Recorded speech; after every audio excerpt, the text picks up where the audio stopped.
Baie welkom vanmôre. Kom ons maak ons harte stil voor die Here as ons regmaak om te luister na sy kosbare woord. Tereg, Here, het Melanie gesê, dit is so groot voorreg vanmôre om nog te kan wees in die land van die lewendes. Om saam met mekaar te kan by mekaar kom en na die wonderlike en lieflike geklank van u woord te kan luister. Dankie Here dat u ons u woord gegee het. Dankie dat dit ewig is en vasstaan. En ons wil vanmôre kom luister as u kinders, Here, en sê leer ons, wys ons, waarsku ons. Help ons om te groei, help ons om te leer. Ons wil vanmôre ook kom bid, Here, vir elkeen in ons gemeente wat u aanraking nodig het. Daar is 2 gesinne wat in hierdie week hulle geliefdes te ruste gelê het, Here, en ons bid vir hulle, dat u self daar sal onderneem en sal krag gee en sal genees soos wat net u kan.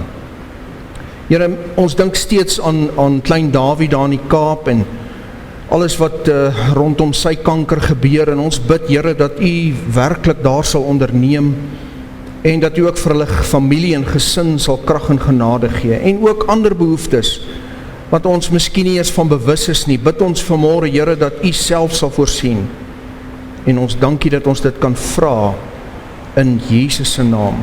Nou Here, ons ore is oop, ons harte is oop, ons wil hoor. Asseblief Here, leer ons. Ons vra dit in Jesus se naam. Amen. Vriende, in ons vorige boodskap het ons gesien dat God vir koning Hiskia genees het. En God gee aan hom 'n teken dat hy hom sal genees. En ons het in daardie boodskap gesien dat ons Here Jesus is die grootste teken wat God ooit vir die mens gegee het. En hy het daardie teken aan ons gegee as 'n bewys dat hy ons wil genees van ons sonde. En ons het in daardie boodskap vir mekaar gesê, as ons daardie genade van God minag, daardie teken van God, daardie geskenk van God minag, is daar niks wat God vir ons verder kan doen nie. Vandag gaan ons voort na Jesaja hoofstuk 39, en vriende, dit is die laaste hoofstuk van die eerste gedeelte van Jesaja. Julle sal onthou dat ek van die begin af van Jesaja vir julle gesê het, dat die eerste 39 hoofstukke van Jesaja verteenwoordig die Ou Testament en staan apart van die volgende 27 hoofstukke vanaf hoofstuk 40 tot en met hoofstuk 66 wat dan die Nuwe Testament verteenwoordig. So ons is vandag by die laaste hoofstuk van die Ou Testamentiese gedeelte. Hierdie laaste kort hoofstuk is ook, soos ek verlede week in die vorige boodskap genoem het, die oorgangshoofstuk na die volgende gedeelte. Want die eerste 39 hoofstukke handel hoofsaaklik oor die bedreiging van die kant van die Assiriërs. Maar in daardie tyd was die Babyloniese ryk reeds aan die opstaan, en hierdie tweede gedeelte van Jesaja gaan handel oor hierdie Babyloniese bedreiging. Die tweede gedeelte is ook vir ons belangrik as Nuwe Testamentiese Christene, so ons sien uit daarna om die volgende gedeelte ook te begin. Net vir duidelikheid wil ek weer verduidelik wat ek in die vorige boodskap gesê het. Hoofstuk 38 en 39 moet saam verstaan word, want hoofstuk 39 is die inleiding van die volgende gedeelte. Die Assiriërs, alhoewel 'n magtige volk in die tyd van Jesaja, se tyd was besig om uit te loop, en die volgende groot nasie was aan die opstaan, naamlik die Babyloniërs. En hulle invloed en mag sou veel groter en baie meer verrykend wees as wat die Assiriërs ooit sou kon wees. Ons sit met die Babyloniese afgodediens tot vandag toe in ons samelewing. Ons praat van die gees van Babylon. Wanneer ons dus van die Babyloniërs praat ons van die groot stad Babylon, die groot stad van sonde en 'n sondige stelsel wat tot vandag met ons is. Van hierdie punt af in die geskiedenis begin die droombeeld van koning Nebukadneser, soos aan hom verduidelik deur Daniël, stadig oopvou. So kom ons kyk dan na hierdie laaste hoofstuk van die eerste gedeelte. en dan sien ons wat ons uit hierdie hoofstuk as kinders van die Here kan leer. In ons 33-53 vertaling is die opskrif van hierdie hoofstuk, Gesandte van die koning van Babel in Jerusalem. In die Engelse Bybel is die opskrif Envoys from Babylon. Guzik gee aan hierdie hoofstuk die titel Showing Off the Lord's Treasure. En hy groepeer hoofstuk 38 en 39 saam onder die tema When a good man does bad things. So bly dan saam met my na vers 1 van hoofstuk 39 en ons gaan net eers vers 1 saam lees en dan so deur die hoofstuk werk. Vers 1 lees as volg. In die tyd het Merodach Baladan, die seun van Baladan, die koning van Babel, 'n brief en 'n geskenk aan Hizkia gestuur, want hy het gehoor dat hy siek was en gesond geword het. Koning Hizkia het gesond geword, soos ons in die vorige boodskap gesien het, en die nuus van sy wonderbare genesing, sowel as die goddelike teken wat het mee gepaard gegaan het, het ver en wyd versprei. Die Babyloniërs was op daardie stadium nog 'n opkomende nasie, maar hulle was sterk vyande van die Assiriërs. Hulle koning stuur dan gesandte na koning Hizkia, met dieper bedoelinge as net die hoflikheid van, "Haai, ek het gehoor jy was siek, ek is so bly jy het gesond geword." Jy weet, met politikuste en konings en regeerders is daar mos altyd diepere motiewe. Jy sien, hierdie koning was 'n vryheidsvegter en hy het geveg om sy mense te bevry van die tirannie van die Assiriërs, en hy was deur die Assiriërs as 'n terrorist beskou. Hulle wou hom vang en hulle wou hom tot niet maak, en hy het gehoop om koning Hizkia ook aan sy kant te kry teen die Assiriërs. Koning Hizkia aan die ander kant, wat pas genees is, wat die wonderwerk van God gesien het, wat die belofte van God ontvang het, dat hy nie sal sterwe nie, en dat die Assiriërs Jerusalem nie sal inneem nie, is nog steeds gespanne oor die Assiriese bedreiging, ten spyte van die belofte van God. En as die Babyloniërs dan uitreik na hom toe om, jy weet, vir hom te kom vriendskap aanbied, dan sal hy verseker nie nee sê nie. Dit het sy menslike en sy vleeslike vrese en ongeloof 'n bietjie laat bedaar, want hier is dan nou die Babyloniërs, en as die Babyloniërs kan opstaan teen die Assiriërs, en as die Babyloniërs my in die toekoms kan help, dan weet ons verseker dat die Assiriërs sal Jerusalem nie inneem nie. Die feit dat die ambassadeurs van Babylonië ook na hom gekom het, het sy menslike ego ook gestreel. En wanneer die ambassadeurs opdaag, doen koning Hizkia iets wat hy nooit moes gedoen het. Kom ons lees vers 2. En Hizkia was bly oor hulle, en het hulle sy skathuis laat sien, die silwer, en die goud, en die speserye, en die kosbare olie, en sy hele wapenhuis, en alles wat te vind was in sy skatkamers. Daar was niks in sy huis, of in sy hele ryk, wat Hizkia hulle nie laat sien het nie. Het word nie implisiet gesê hier nie, maar hy het hulle ook die skatte en die tempelvoorwerpe wat in die tempel van God was, gewys. Vir ons om te verstaan wat hier gebeur, moet ons na die agtergrondgebeure kyk.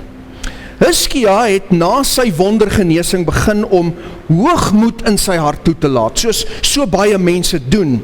Kom ons lees 2 Kronieke 32 van vers 24 tot 26, wat sê, in die dae het Hizkia dodelik siek geword, maar hy het tot die Here gebid, en hy het met hom gespreek en hom 'n wonderteken gegee. Vers 25 sê, maar Hizkia het die weldaad wat aan hom bewys is nie vergeld nie, want sy hart het hoogmoedig geword, daarom was daar 'n toorn oor hom en oor Juda en oor Jerusalem. Vers 26 sê, hy het hom verootmoedig in die hoogmoedigheid van sy hart, hy en die inwoners van Jerusalem, sodat die toorn van die Here nie oor hulle gekom het in die dae van Hizkia nie. Hy het hom wel verneder voor die Here gesê, Here, ek is jammer, ek het hoogmoedig geraak, vergewe my. Maar hy is ook in hierdie tyd geweldig suksesvol. en hy sukkel met sy ego. Kom ons lees net 2 Kronieke 32 vers 27 tot 30 saam. En Jehoskia het buitengewoon baie rykdom en eer besit, en vir hom skatkamers gemaak van silwer en goud, en edelgesteentes, en verspisserye en skilde, en allerhande kosbare voorwerpe, ook pakhuise vir die opbrengs van koring, en mos en olie, en stalle vir allerhande soorte vee, en krale vir die troppevee. Ook het hy vir hom stede aangelê. Verder was daar besittings van kleinvee en beeste in menigte, want God het hom baie goed gegee. Dieselfde Jehoskia het ook die boonste uitloop van die water van die Gion toegestop, en dit gelei na onder toe westelik na die stad van Dawid, en Jehoskia was voorspoedig in al sy werk. Nou vriende, hierdie gebeur in die 15 jaar ekstra tyd wat God hom gegee het. Dit het nie gebeur voor 39-jarige ouderdom nie, dit gebeur in die ekstra tyd wat God hom gee. God gee hom nie net ekstra tyd nie, hy seën hom, hy gee vir hom oorvloed. En in hierdie agtergrond kom die gesandte van Babel in Jerusalem aan. En Hizkia in sy menslike trots en in sy gestreelde ego, omdat die mense van Babylon nou aan Juda aandag gee, kan nie wag om alles wat hy bymekaar gemaak het vir hulle te wys nie.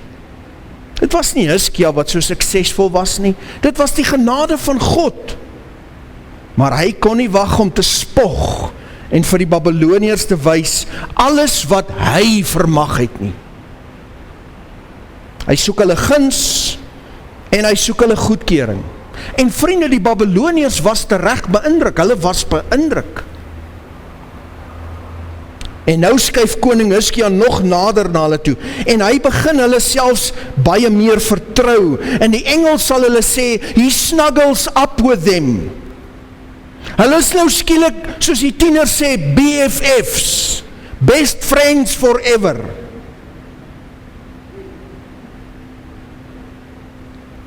So verblind is hy in sy hoogmoed, dat God vir Jesaja moet stuur, om hom uit sy hoogmoedige dwaal te ruk, vers 3 en 4.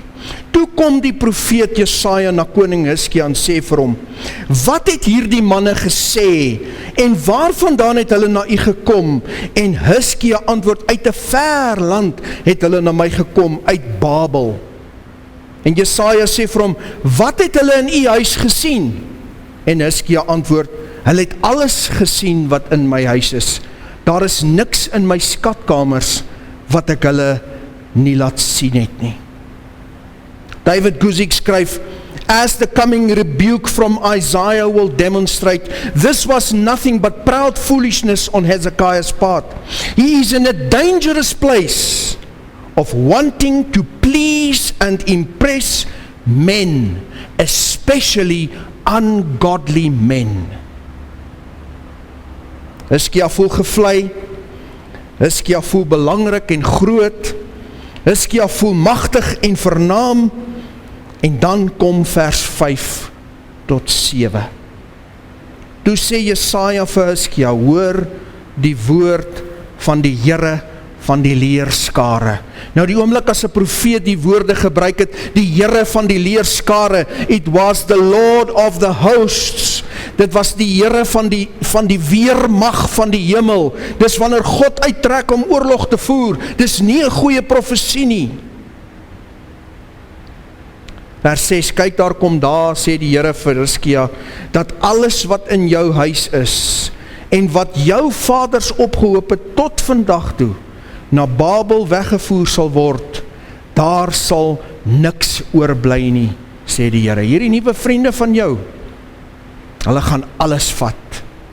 En dan vers 7, en van jou seuns wat uit jou sal voorkom, wat jy sal verwek, sal hulle neem, dat hulle hofdienaars word in die paleis van die koning van Babel.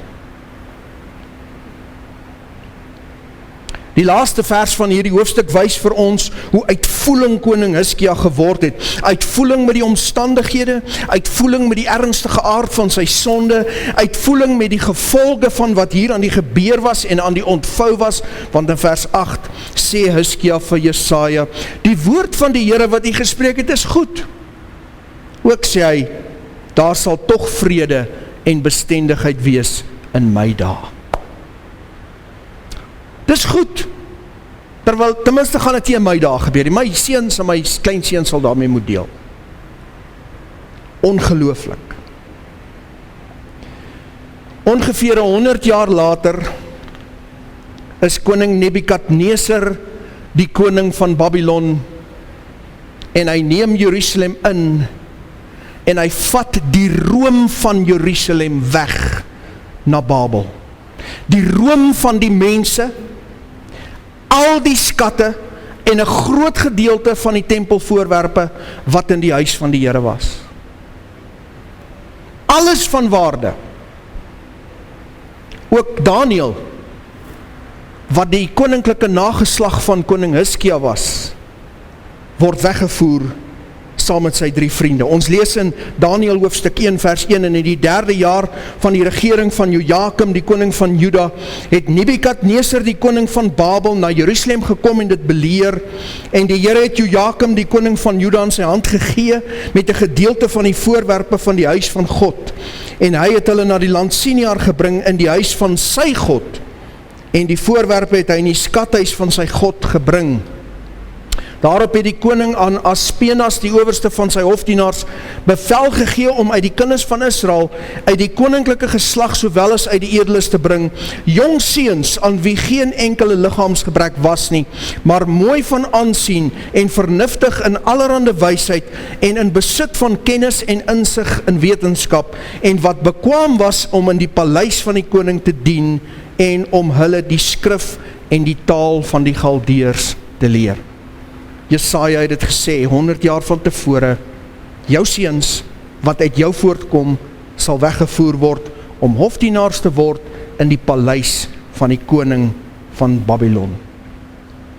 Alhoewel die Babyloniese ballingskap oor Juda gekom het as gevolg van hulle sonde en hulle volgehoue ongehoorsaamheid, en nie noodwendig as gevolg van die aksies van koning Hiskia alleen nie, wonder 'n mens tog wat sou die spesifiekes gewees het, as koning Hiskia nie in daardie paar dae vir die gesandte van Babel alles gewys het nie.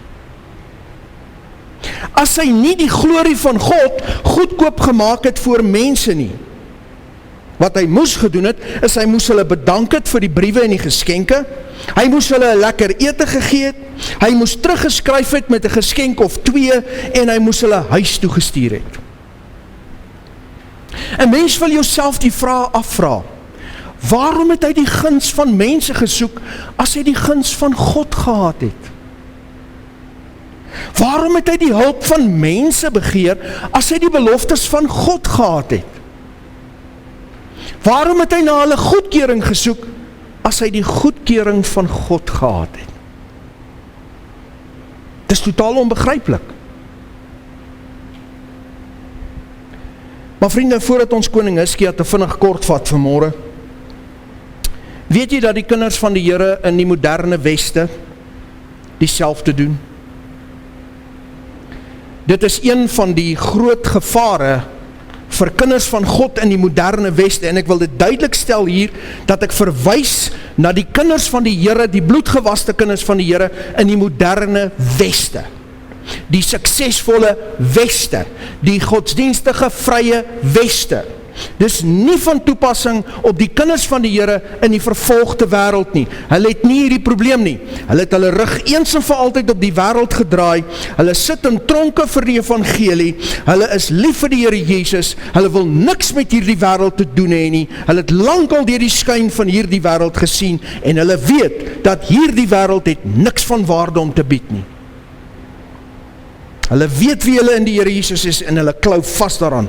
Nee, vriende, dit is op ons van toepassing in die suksesvolle weste, met ons vryheid en ons geld en ons voorspoed, met die plesier van sonde. Dit is ons wat in dieselfde suksesvolle en vrye situasie is as waarin koning Hiskia was. Dit is vir ons wat hierdie strikke voorberei word. Laat ek verduidelik. Babylon, die term Babylon, is in die woord van God sinoniem met hierdie sondige wêreld en die hele sondige sisteem wat hierdie wêreld verteenwoordig. In die Ou Testament sien ons dat Egipte synoniem is met die wêreld. Ek het my volk uit Egipte gelei. In die Nuwe Testament sien ons dat Babylon is die beeld van hierdie wêreld. In Openbaring 14 vers 8 lees ons byvoorbeeld, en 'n ander engel het gevolg en gesê, geval het Babylon, die groot stad, omdat sy al die nasies laat drink het van die wyn van die grimmigheid van haar hoerery. So in die Nuwe Testament is dit nie meer Egipte as 'n beeld nie, maar Babylon as 'n beeld van hierdie wêreld en alles wat hierdie wêreld verteenwoordig. Die sonde en die plesier wat hierdie wêreld bied, die sosiale status wat hierdie wêreld bied, die mag en die beheer, die selfsug en die selfverheerliking wat mense vir hulle self in hierdie wêreldse sisteem toeëien en opeis, is alles deel van Babylon.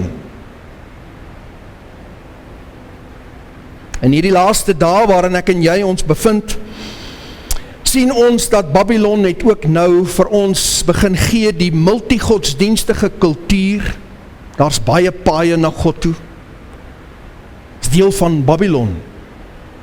Die wakker kultuur, ek gebruik doelbewus nie die Engelse woord nie, want die algoritme stel dit op. Kritiese rasteorie, geslagsverwarring, ekumeniese eenheid, al hierdie goed is deel van die gees van Babylon. Dis deel van hierdie wêreld en sy sisteme. Nou vind 'n mens in hierdie moderne westerse wêreld iets hartseer. En dit is dat baie kinders van die Here doen presies wat Hizkia gedoen het in Juda soveel jare gelede. Hulle soek die guns van die wêreld. Hulle soek die status en die opheffing van hierdie wêreld. Hulle soek die goedkeuring van hierdie wêreld en sy mense. En dit kom selfs tot binne in die kerk. Baie van die dinge wat deel is van die wêreldse stelsel, word in die kerk van Christus ingevoer. Binne in die kerk, binne die liggaam van Christus, begin mense in die weste hulle self meet teenoor mekaar in hulle status in hierdie wêreld, meet teenoor mekaar met hulle fisiese besittings, die mag en beheer wat hulle in hierdie wêreld het. En binne in die kerk het die modes en die norme en die standaarde van die wêreld ingekom. Die mees geagte gemeentes in die weste is die met die meeste geld en die sagste sitplekke. Die mees geagte Christen in die weste is die een met die nuutste en die blinkste van alles. Alles wêreldse norme en standaarde. Dis Babylon, vriende. Dis 'n speelietjie wat die wêreld speel. Die bloedgewaste kruisdraer van Jesus kan nie bekostig om saam hierdie speelietjie te speel nie. In die koninkryk van God is dit nie belangrik hoe nuut en hoe blink jou motor is nie, vriende. Daar's net een ding wat belangrik is hy beskikbaar vir die koning as hy hom nodig het. Dis al. Maak nie saak waar jy bly nie, is jou huis beskikbaar vir die koning as hy hom nodig het. Dit maak nie saak op watse posisie in hierdie samelewing jy is nie, sal jy doen wat die koning vra. Dis al wat belangrik is. Sal jy doen wat nodig is in en vir sy koninkryk? Het jy jouself al verloon en jou kruis opgeneem en volg jy die heiland? Dis al wat belangrik is. Want ek en jy as bloedgewaste kruisdraers, met alles wat God in ons sorg geplaas het, behoort aan hom. Alles draai om hom. Tot sy eer, nie om my ego te streel nie, nie om my swak selfbeeld op te stut nie, dis alles syne. As ons Handelinge lees, dan sien ons toe die nuwe kerk ontstaan, het mense alles na die kerk toe gebring, en die woord van die Here sê, hulle het alles gemeenskaplik besit. Alles was almal sin. Nou ons weet dat in ons systeem vandag in Suid-Afrika, dit is nie moontlik nie, as gevolg van boedels en belasting en besighede en wette en al hierdie goeders, kan ons dit nie so doen nie. Daar's wette wat hierdie goed nou reguleer, wat nie in daardie dae so was nie. Die punt is net, die oomblik as jy deel word van die koninkryk van God, is jy syne, met alles wat in jou sorg is. Dit bepaal nie jou status nie, dit gee nie jou mag oor ander mense nie, dit bepaal nie jou waarde nie, dit is die speletjies van Babylon, dit is die speletjies van hierdie wêreld, en tog val die kinders van God daarvoor. Kan ek jou vandag vra, waarom soek jy die guns van mense, as jy die guns van God het?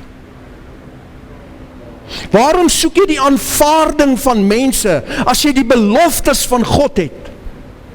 Waarom soek jy die goedkeuring van mense, as jy die goedkeuring van God het? Vriende, wat kan belangriker wees as dit? Om die aanvaarding, die guns, die goedkeuring van God te hê. Wat maak dit saak wat mense dink?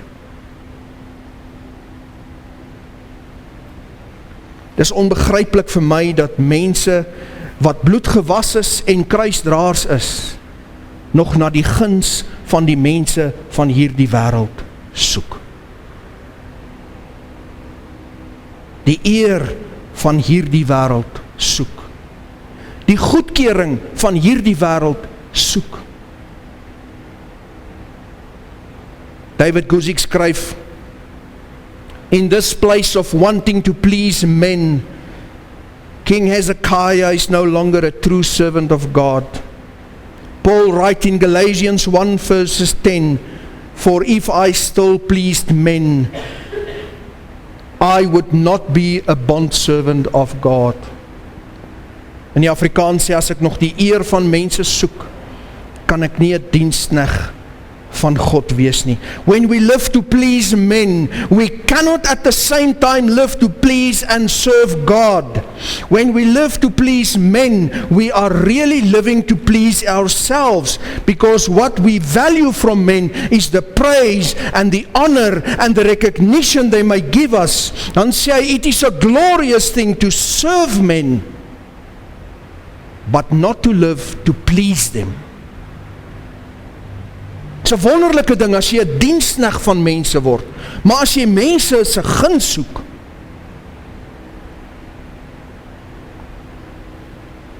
John Maxwell het altyd gesê, you can't lead people if you need people.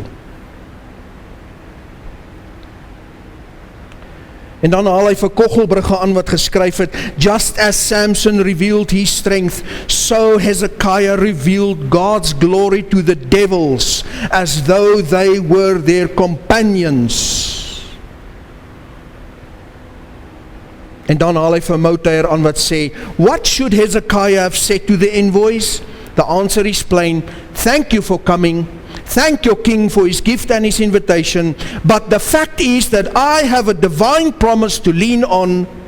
It has been confirmed personally in my return to health and in the sign from God. I cannot turn from faith in the promises of God. Dit was sy antwoord, moes gewees het. Wat gebeur met 'n kind van God wat 'n vriend van die wêreld wil wees? Wat die guns van die wêreld soek? Twee dinge gebeur. Nommer 1, volgens die Nuwe Testament, word jy onmiddellik 'n vyand van God. Jakobus 4 vers 4 sê, egbrekers en egbreeksters, weet julle nie dat die vriendskap van die wêreld vyandskap teen God is nie? Wie dan 'n vriend van die wêreld wil wees, word 'n vyand van God.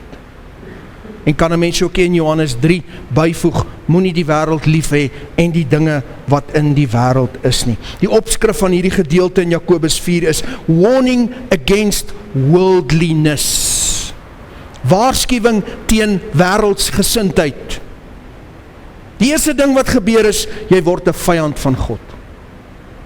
Die tweede ding wat gebeur wanneer jy die guns van die wêreld soek en soos die wêreld wil begin lewe, is jy verloor al jou geestelike krag. Kom ons kyk net weer na vers 6 en 7. Hy sê vir hom, Al die skatte wat jou vaders opgehoop het, sal weggevoer word. Vers 6. Kom ons kyk net eers na vers 6. Die eerste deel van ons krag wat ons verloor, as ons hierdie wêreld probeer tevrede stel, en probeer inwees by hierdie wêreld, en soos die wêreld probeer wees, is ons verloor ons posisie in die Here Jesus, ons rykdom. Onthou wat sê Paulus? Paulus sê vir ons in Romeine 8 vers 16 en 17, die Gees getuig self met ons gees dat ons kinders van God is, en as ons kinders is, dan is ons ook erfgename, erfgename van God en mede-erfgename van Christus, as ons naamlik saam met hom ly, sodat ons ook saam met hom verheerlik kan word. Sien, baie mense vergeet daardie deel. En wat beteken dit? Dit beteken ek draai my rug op hierdie wêreld, ek verloon myself, ek neem my kruis op, ek word 'n koninkryksburger en ek is ryk in Christus, want ek is 'n erfgenaam saam met hom. Kan ek vanmôre vir jou sê wat ek al reeds van tevore gesê het? As jy in Christus is en jy's 'n mede-erfgenaam, is jy fabelagtig ryk. Jy's fabelagtig ryk, net nie hierdie kant van die graf nie. Dit wat ek en jy gaan beerwe, wanneer ons aan die ander kant kom, in die koninkryk van God, sal die rykste man op aarde, soos 'n kleuter in 'n speelpark laat lyk. Jy is fabelagtig ryk in die Here Jesus. Waarom sal jy dit wil prys gee? Vir die guns van hierdie vervloekte wêreld.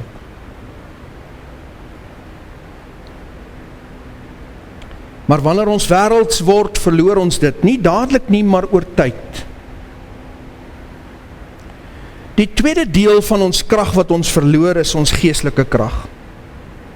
In vers 7 sê Jesaja, dat Hiskia se nageslag sal hofdienaars word in die paleis van die koning van Babel. Nou vriende, verskoon, maar ek moet sê wat die woord van die Here hier sê. 'n Hofdienaar in die paleis van koning Nebukadneser het dikwels beteken dat 'n man van al sy krag en sy manlikheid gestroop is. Baie van die mans wat na Babel weggevoer is, het hierdie pad gestap. Die woord hofdienaar in die Hebreëus is die woord saris. Beteken 'n eunuch. Dit beteken 'n ontmande man. Dis wat dit beteken. Wat hierdie konings dikwels gedoen het, is wanneer hulle volke en ander nasies in gevangenskap gevat het, het hulle baie van die mans wat hulle in hulle paleise wou gebruik, ontman en hulle dan aangestel oor die harems, of oor van die administrasie, of oor iewers in die paleis, waar hulle nie die bedreiging van 'n man met testosteroon in sy liggaam wou hanteer nie.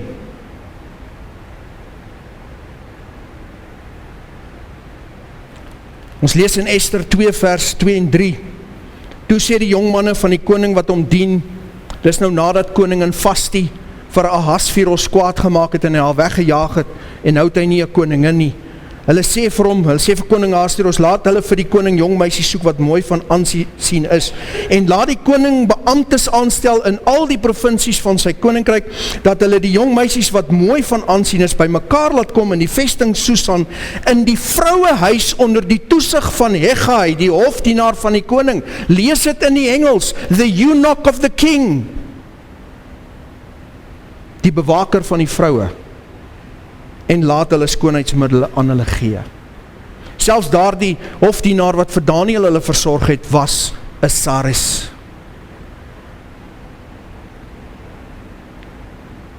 Die ontneem van manlike krag. Nou vriende, vir mans in Jesaja se dag was hierdie nie net fisiese verminking nie, dit was geestelike vervreemding van God af, want dit het beteken dat hulle van daardie punt af vorentoe nooit weer in die vergadering van die Here kon kom nie. Reeds in Deuteronomium met Moses hierdie reël deur God neergelê. Deuteronomium 23 vers 1 sê, hy wat deur verbruiseling vermink, of van wie die manlike deel afgesny is, mag in die vergadering van die Here nie kom nie. Volgens Levitikus mag hulle nie eers 'n dier na God toe gebring het wat ontman is nie. Dit het geestelike uitsluiting beteken. Dit wat Jesaja profeteer oor die manne van Juda vir koning Hiskia was 'n verskriklike profesie.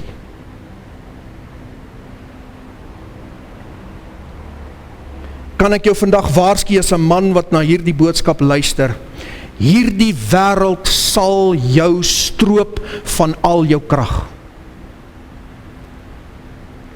Hierdie wêreld sal jou stroop van al jou krag, al jou leierskap, alles wat jy nodig het om vir jou huisgesin te wees, hierdie wêreld sal jou stroop daarvan. Dit sal van jou 'n bierdrinkende, vroue spottende swakkeling maak. Hierdie wêreld sal jou van al jou geestelike krag stroop en dit sal jou uit die vergadering van God neem. Hoe baie jong mans het hulle geestelike krag verloor omdat hulle vriende wou wees met die mans van hierdie wêreld. Hoeveel mans vandag wat gesinne het geen geestelike krag nie, omdat hulle vriende met die mans van hierdie wêreld wil wees. Ek wil weer die voorbeeld gebruik wat ek al so dikwels gebruik het.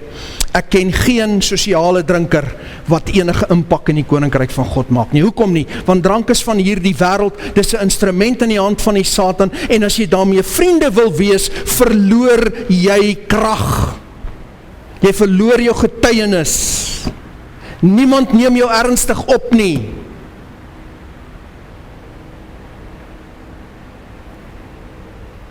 Beroof jou van jou rykdom in die Here Jesus en dit beroof jou van al jou krag. Dit is so eenvoudig soos dit. Hoeveel jong meisies het in die geskiedenis hulle kosbare vroulike reinheid verloor omdat hulle die guns van die mans van hierdie wêreld gesoek het. Hierdie wêreld sal 'n jong dame ontneem van die kosbaarste wat sy het.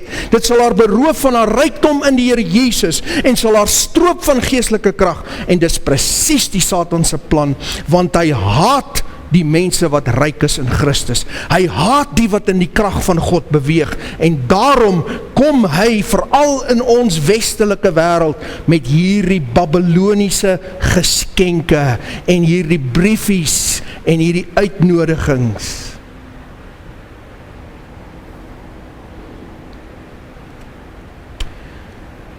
Ek en jy leef nou in 'n tyd waarin hierdie stryd net erger gaan word. Daagliks is Babylon besig om meer en meer dinge op te dis, wat aanloklik is, wat voordele bied, wat status beloof, wat geluk aanbied, om die bloedgewaste, fabelagtige ryk en kragtige, bloedgewaste kruisdraers weg te lok van God na hierdie wêreld toe.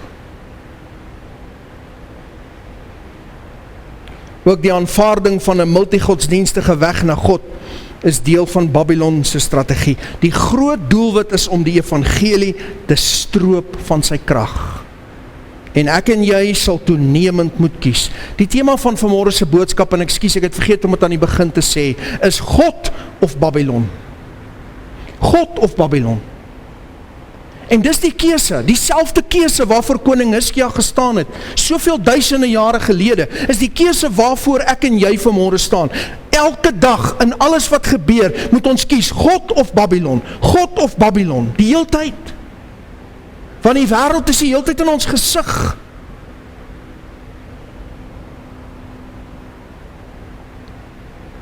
Ek lees in een van professor Johan Malan se artikels. Hy skryf, die artikel se naam is Die Gees van Babylon. Terloops, die van julle wat sy werke wil gaan lees, www.bibleguidance.com, en dan kan jy gaan klik op die artikels, alles is daar. Die Gees van Babylon, luister wat skryf hy, sê, dit is die Babyloniese gees van intergeloofsdenke wat nou oor die aarde waai. Dit het in net 'n paar jaar feitelik alle nasionale grondwette en onderwysstelsels binnengedring en laat verander. Mediaorganisasies se beleidsrigtings bepaal en is nou besig om kerke en kweekskole na die afgrond van multigodsdienstige denke te sleur. Verskeie teoloë ry op hierdie wa saam, op voorwaarde dat hulle Christus verloon, deur die aanspraak te verwerp, dat niemand sonder hom gered kan word nie. Volgens Handelinge 4 vers 12, is daar geen naam onder die hemele gegee, buiten die naam van Jesus, waardeur ons gered mag word nie. Hulle mag ook nie, soos in die Bybel, 'n slegte konnotasie aan nie-christelike gelowe gee nie. Hy sê, terwyl multigodsdienstige denke veld wen, is daar grootskaalse verval onder konservatiewe Christene. As gevolg hiervan is die begrip wedergebore Christen besig om sy betekenis te verloor. En hoe ondervind ek dit nie in die bediening nie? Dat mense wat openlik in sonde leef, beweer dat hulle wedergebore is. In die verlede sê hy is aanvaar dat 'n wedergebore Christen 'n evangeliese, Bybelgelowige Christen is, wat in die basiese Christelike leerstellings glo. Uit 'n onlangse meningspeiling in die VSA blyk dit egter dat daar grootskaalse geestelike verval juis onder hierdie groep mense is. Hy sê, in die lig van hierdie ontstellende vervalproses is dit duidelik dat die geleedere van die relatief klein groepies evangeliese Christene in die wêreld ook nog deur twyfelaars soos Thomas, dubbelhartiges soos die ryk jong man, leenaars soos Ananias en Safira en verraaiers soos Judas Iskariot verswak word. Intussen, skryf hy, bult die Babyloniese samenswering van kompromiemakers en valse gelowe spiere en tref finale voorbereiding vir die verskyning van die universele Messias van alle gelowe. En dan hierdie woorde, indien die getroue volgeling van God nie onder hierdie Babyloniese druk swig en na die vyandse kamp oorloop nie, sal hulle waardig bevind word om die komende oordeel te ontvlug en voor die seun van die mens te staan. Dis God of is Babylon? Dis God of is Babylon? Een van die twee. Daar is nie 'n middelpad nie. Koning Hizkia het die guns van Babylon gekies en 100 jaar later het sy nageslag die prys betaal. Die gees van Babylon gaan probeer om my en jou ook weg te vat van Christus af. Wat sal ons keuse wees? God of Babylon? Kom ons bid saam. Here, baie dankie dat ons vanmôre u woord duidelik en helder gehoor het. Ons is ryk in u, Here. Ons is geseënd in u. Ons het 'n wonderlike toekoms in u. Ons is veilig in u, Here. Ons het u guns, u goedkeuring. Ons het alles wat ons nodig het van u af. Waarom sal ons dan nog die guns van mense soek? Ek bid vir elkeen vanmôre in hierdie diens, beginnende by myself, dat u aan ons die helder gees van onderskeiding sal gee, om te weet wanneer ons te doen het met die gees van Babylon. Help ons, Here, om nie ons identiteit in u en ons krag geestelik prys te gee om iets in hierdie wêreld te wees nie. Hierdie wêreld gaan verby en al sy begeerlikhede. It's a sinking ship. Bid dat u vir ons sal help, Here. Roep ons uit. Roep ons uit Babylon, Here. Roep ons uit soos u vir Abraham uit Ur van die Galdeërs geroep het. En maak ons waardig om voor u troon te kan staan. Help ons, Here. Dankie vir daardie woorde, aan hom wat oorwin en aan haar wat oorwin, sal ek gee om te sit. Dankie, Here. Ons wil by u wees. Hierdie wêreld het niks om te bied nie. Dankie dat u ons help. In Jesus se naam. Amen.